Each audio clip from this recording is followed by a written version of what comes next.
You all can't wait to get your hands on the new Diablo game as well? Well, we gotta wait at least another couple of years for it to come out. But until then, here are everything we know about the game so far, so let's do this. We don't know much about the story, characters, or events. All we know that is Diablo 4 will have a serious dark storyline, which was obvious in the first place. Although we know that the main antagonist of Diablo 4 is Lilith, Daughter of Hatred. To those who have played Diablo 2, this will be familiar, since Lilith was an extremely challenging boss fight back then. But now it seems that she got promoted greatly. It seems that after the events of Diablo 3 Reaper of Souls, Lilith has escaped from her prison. In Diablo 4, ancient items have been replaced with a consumable that allows player to attach a legendary affix to a non-legendary weapons, essentially creating your own ancient items. Now let's talk about classes. It's been confirmed that Diablo 4 have 5 different classes. So far 3 of them have been properly introduced: Barbarian, Sorceress, and Druid. Druid was a class that was last seen in Diablo 2 Lords of Destruction, and was totally absent from Diablo 3, but now it's back. Druids are one with the nature. Over the course of a single combat encounter, they can rapidly shapeshift between bear, werewolf, and human forms, using a mix of magic and brute strength. They're different in Diablo 2. Druids could wield fire magic, but here, consequently, this has been replaced with storm and earth magics instead.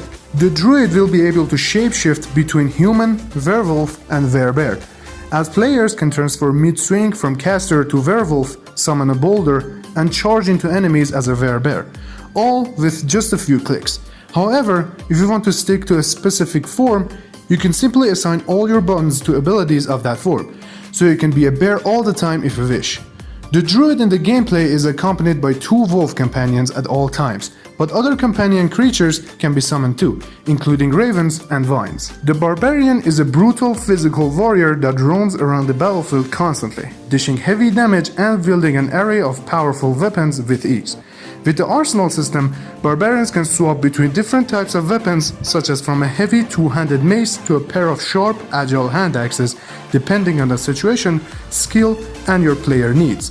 The arsenal can be composed out of 2 two-handed and 2 one-handed weapons, with affixes applying from all 4 at once, but only 1 or 2 at a time used to resolve attacks. When it comes to playing the sorceress, it's best to break their style into 3 sections: fire, cold, and lightning. These are 3 types of damage that they can deal, and each one offers a basic effect on the enemies. Fire does damage over time, cold will freeze enemies on replication, and lightning will deal AoE damage. This is the foundation of how to think about the sorcerer's abilities, especially as you start adding spells and talents on top of it. Ultimates are what the name implies, strong abilities that you'll use pretty rarely compared to the rest of your arsenal. These not only look striking, but they seem to be the kind of things that you'll launch at the toughest foes. Deep Freeze covers you in ice, making you immune and freezes enemies around you for longer than normal. I'd assume that you'll be able to pop out of this and combo it with one of your other AoE abilities. Conduit is another ultimate that transforms you into an immune form and continually deals damage around you while you teleport around the area.